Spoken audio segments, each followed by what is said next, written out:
धार्मिक मत है कि शारदीय नवरात्रि के तीसरे दिन श्रद्धा भाव से मां चंद्रघंटा की उपासना करने से साधक की सभी मनोकामनाएं यथाशीघ्र पूर्ण होती हैं। साथ ही घर में सुख समृद्धि और खुशहाली आती है। अगर आप भी मां चंद्रघंटा की कृपा के भागी बनना चाहते हैं तो विधि पूर्वक मां की पूजा उपासना करें। साथ ही पूजा के समय व्रत कथा का पाठ अवश्य करें। शारदीय नवरात्रि के तीसरे दिन मां चंद्रघंटा की पूजा अर्चना की जाती है। साथ ही उनके निमित्त व्रत उपवास रखा जाता है। सनातन शास्त्रों में निहित है कि मां ममता की सागर हैं। उनकी महिमा निराली है। अपने भक्तों का उद्धार करती हैं और दुष्टों का संहार करती हैं। धार्मिक मत है कि शारदीय नवरात्रि के तीसरे दिन श्रद्धा भाव से मां चंद्रघंटा की उपासना करने से साधक की सभी मनोकामनाएं यथाशीघ्र पूर्ण होती हैं। साथ ही घर में सुख, समृद्धि और खुशहाली आती है। अगर आप भी मां चंद्रघंटा की कृपा के भागी बनना चाहते हैं तो विधि पूर्वक मां की पूजा उपासना करें। साथ ही पूजा के समय व्रत कथा का पाठ अवश्य करें। आइए व्रत कथा पढ़ें। व्रत कथा चिरकाल में महिषासुर नामक असुर का आतंक बढ़ गया था। उसके आतंक से तीनों लोक में हाहाकार मच गया था। भगवान द्वारा प्रदत्त अतुल बल से महिषासुर बहुत शक्तिशाली बन गया था। वह शक्ति का दुरुपयोग कर स्वर्ग पर अपना आधिपत्य जमाना चाह रहा था। इस प्रयास में वह लगभग सफल भी हो गया था। उस समय स्वर्ग के देवता भयभीत हो उठे। स्वयं स्वर्ग इंद्र नरेश भी चिंतित हो उठे। महिषासुर स्वर्ग का सिंहासन पाना चाहता था।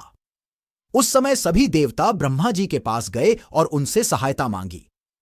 ब्रह्मा जी बोले, वर्तमान समय में तो महिषासुर को परास्त करना आसान नहीं है।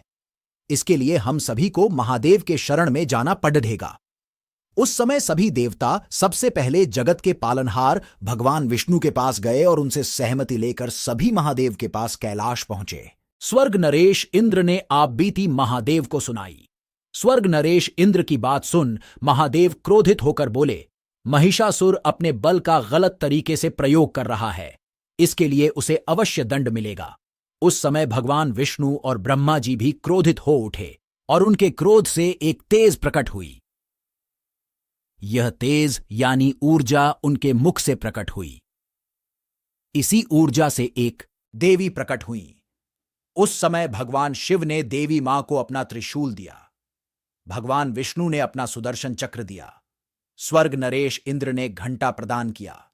इस प्रकार सभी देवताओं ने देवी मां को अपने अस्त्र शस्त्र दिए।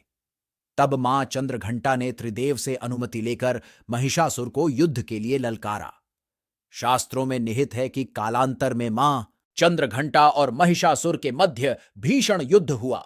इस युद्ध में मां के प्रहार के सामने महिषासुर टिक न सका। उस समय महिषासुर का वध कर मां ने तीनों लोकों की रक्षा की। तीनों लोकों में मां के जयकारे गूंजने लगे। कालांतर से मां चंद्रघंटा की पूजा उपासना की जाती है। मां अपने भक्तों के सभी दुख हर लेती हैं। साथ ही सुख, समृद्धि और शांति प्रदान करती हैं।